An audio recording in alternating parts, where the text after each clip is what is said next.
भिखारी था भीखू। उसकी उम्र हो चली थी। वह अकेला था, कोई परिवार या संबंधी नहीं था। बुढ़ापे की चिंता में रोज शाम को भीख के पैसे बचाकर एक पोटली में बांधकर उसे अपनी कोठरी में जमीन के अंदर एक गड्ढे में रख देता था। एक दिन मंदिर से साधुओं की एक टोली जा रही थी। बाबा, भगवान के नाम पर कुछ देते जाओ। अरे नादान, हम तो साधु हैं। हमसे मांगने पर तुझे क्या मिलेगा? अरे बड़ी गर्मी है, प्यास लगी है, यहाँ पानी कहाँ मिलेगा? बाबा, इस एरिया में 2 दिन से पानी नहीं आ रहा। म्युनिसिपालिटी ने पानी बंद कर रखा है। लो, आपको एतराज ना हो तो ये ले लो। यहाँ पानी नहीं आ रहा। अगर तुम्हारा पानी मैंने पी लिया तो सोच लो, फिर तुम प्यासे रह जाओगे। कोई बात नहीं बाबा, पानी पिलाना धर्म का काम होवे। आप पानी पी लो। पानी पीने के बाद भगवान तुम्हारा भला करे। बेटा, एक और चीज चाहिए, दोगे? हाँ हाँ बाबा, बोलो। एक 10 रुपया दे दो। सुनकर भीखू उसे एकटक देखने लगा। क्या हुआ, नहीं दे सकते? चलो कोई बात नहीं। ये लो बाबा। एक साधु ने 10 का नोट लेकर दूसरे साधु के हाथ में रखा। दूसरे ने तीसरे, तीसरे ने चौथे और चौथे ने 5वें के हाथ में वो नोट रखा और फिर उसे भीखू को वापस देकर चले गए। रुपए वापस दे दिए भाई, कुछ समझ नहीं आया। रात को भीखू उबासी लेते हुए सारे पैसे जमीन के अंदर गड्ढे में रखकर सो गया। सुबह जब भीखू ने अपनी लाठी लेकर पोटली में हाथ डाला तो उसमें से कुछ सिक्के निकले। रे, इन्हें रखना कैसे भूल गया? उसने गड्ढे में देखा। हैं?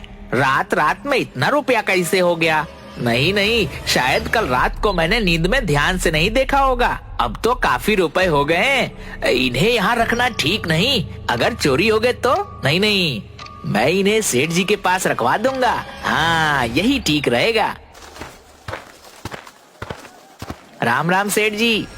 तू क्यों आया यहाँ? मुंशी जी, इससे पैसे लेकर भगाओ जल्दी से। सेठ जी। अरे सुबह सुबह मनहूसियत फैलाकर दिमाग न खराब कर। ये लो और जाओ यहाँ से, वरना सेठ जी का दिमाग हिल गया ना तो मेरा पूरा दिन खराब हो जाएगा। सेठ जी, मैं तो ये क्या है? ये मेरी खून पसीने की कमाई है। मैंने भीख मांग मांग के 1-1 रुपया बुढ़ापे के लिए जमा किया है। अबे, ये तेरी कमाई है या किसी की चोरी की है? ना ना, ऐसा मत कहिए। चोरी करूंगा तो भगवान मुआफ नहीं करेगा। ठीक है, ये पोटली क्यों लाया है यहाँ? सेठ जी, मेरी कोठरी तो खुली पड़ी रहती है। किसी को भी पता चल गया तो चोरी कर लेगा। आप इसे मेरी अमानत समझकर अपने पास रख लो। मुझे जरूरत होगी तो मैं आपसे ले लूंगा। रुपए गिनकर बही खाते में इसके नाम से लिख लो। 100, 200, 500, 1000। सेठ जी, पूरे 1000 हैं। सुन भीखू, इतना रुपए पड़े पड़े रखा रह जाएगा। तू कहे तो इन्हें ब्याज पर चढ़ा दूं, अच्छी रकम मिलेगी। पर सेठ जी। अरे तू फिक्र न कर, मैं सब देख लूंगा। तेरी रकम 6 महीने में दुगनी हो जाएगी। ठीक है सेठ जी, मुझे आप पर पूरा भरोसा है। सब आप पर छोड़ता हूँ। हाँ हाँ, तू चिंता ना कर। राम राम।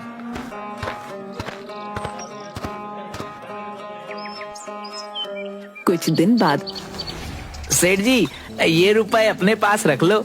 सेठ ने मुंशी को इशारा किया।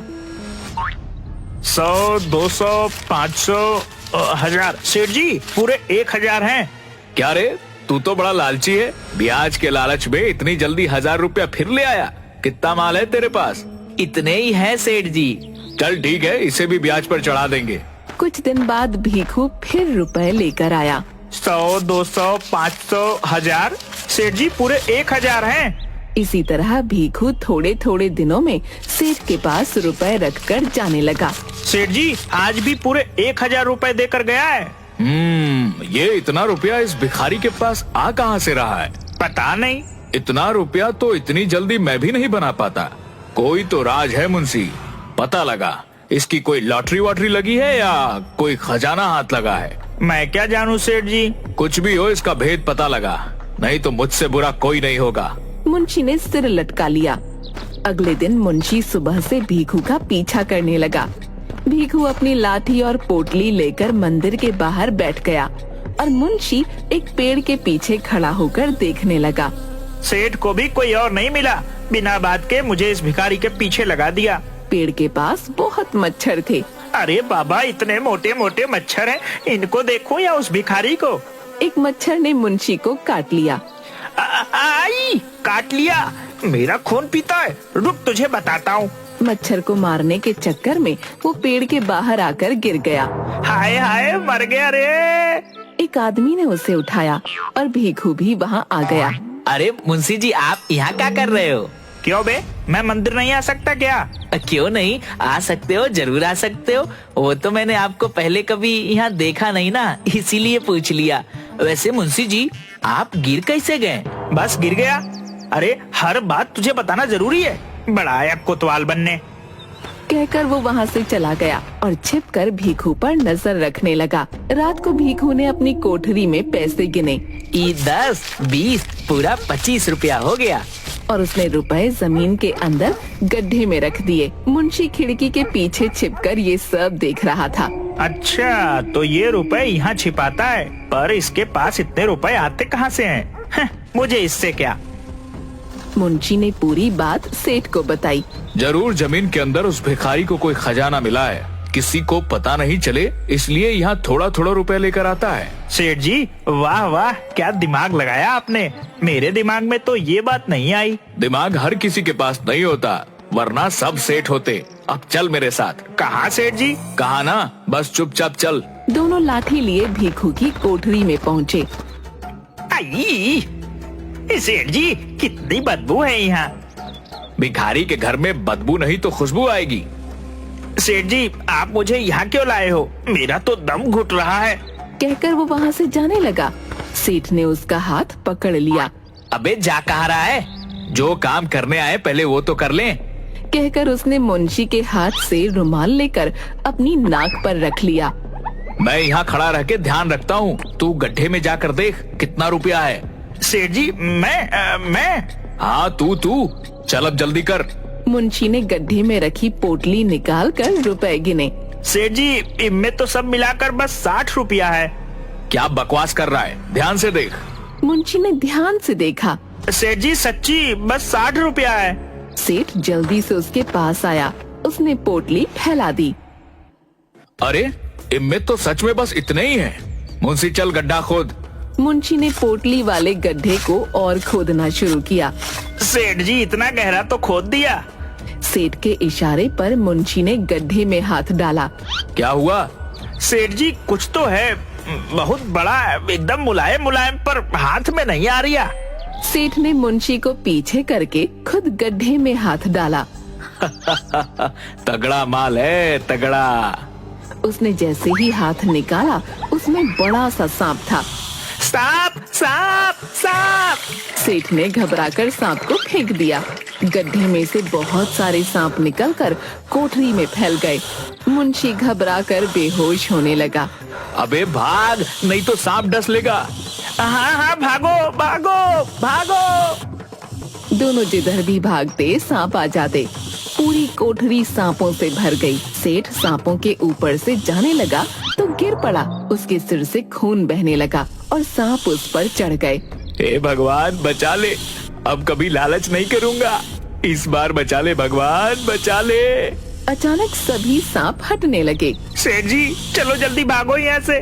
दोनों वहाँ से भागने लगे। चौखट पर सेठ ने पीछे मुड़कर कोठरी के अंदर देखा, सांपों को उसकी तरफ आते हुए।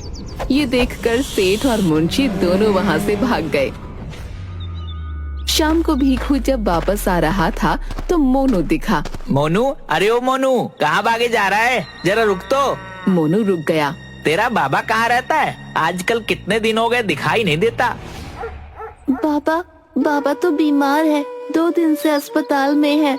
क्या हुआ उसको? डॉक्टर कुछ नहीं बता रहा है, बोला कि जो दवाइयाँ देनी है वो अस्पताल में नहीं है, तुम ले आओ तो तुम्हारे बाबा ठीक हो जाएंगे। बहुत महंगी दवाइयाँ हैं। मैं माधव के पास रुपए उधार मांगने गया था, पर उसके पास भी नहीं है।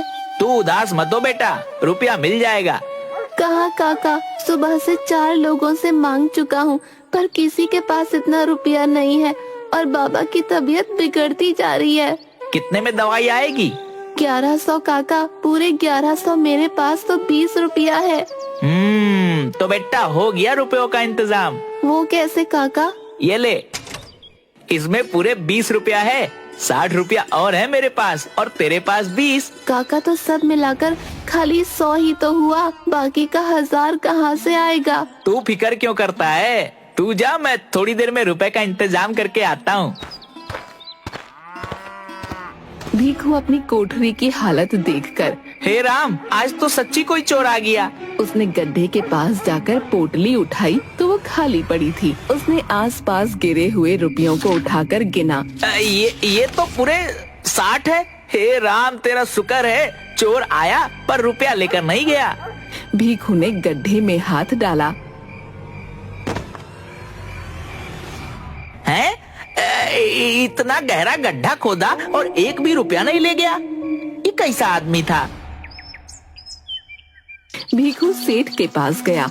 राम राम सेठ जी। सेठ के सिर पर पट्टी बंधी हुई थी। उसे देखकर सेठ और मुंशी दोनों डर गए। तू क्यों आया है? देखिए ना सेठ जी, आज पता नहीं कौन चोर कोठरी में घुस गया था। मुंशी ने सेठ को देखा। शुक्र है कि मैं अपने रुपए आपके यहाँ रखवा गया था, वरना आज सब चोरी हो जाता। वो तो कोठरी में ज्यादा रुपया नहीं था, तो कोई नुकसान नहीं हुआ। सेठ और मुंशी दोनों एक दूसरे को देखने लगे। मेरा दोस्त अस्पताल में है, उसकी दवाई के लिए रुपया चाहिए। आप मेरा 1000 रुपया दे दो, मुझे कोई ब्याज वाज नहीं लेना, बहुत जरूरी है सेठ जी। हाँ, क्यों नहीं भीखू, वो तेरा ही तो रुपया है। ऐसा कर, तू अपना सारा रुपया ले जा। भीखू ने हाँ में सिर हिलाया। मुंशी, जल्दी से इसका हिसाब कर। मुंशी रजिस्टर में हिसाब करते हुए, तेरा कुल रुपया 6000 हुआ और 500 ब्याज। 100 रुपया मेरी तरफ से रख लियो, तो कुल रुपया 6600 हो गया। है पर मैंने तो 1000 रुपया ही दिया था, इतने सारे कैसे हो गए? अरे बावले, भूल गया क्या? पिछले 6 महीने से हर महीने 1000 रुपए देकर जा रहा है। ऐसे कोई भूलता है क्या? मैं सच्ची कह रहा हूँ सेठ जी, मैं तो खाली एक बार ही 1000 रुपए देकर गया था। अरे भाई, आज इतनी मुश्किल से जान बची है तो फिर क्यों आफत कड़ी कर रहा है? मुंशी, इसको हर महीने का हिसाब दिखा।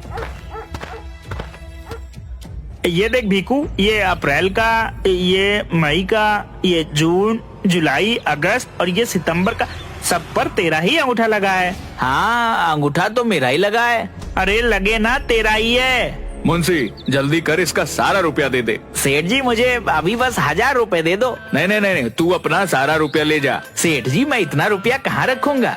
चोर ने मेरी कोठरी का रास्ता देख लिया है, घर चोरी हो गए तो। नहीं, आप अपने पास रख लो। तेरी कोठरी में घुसने की हिम्मत कौन करेगा?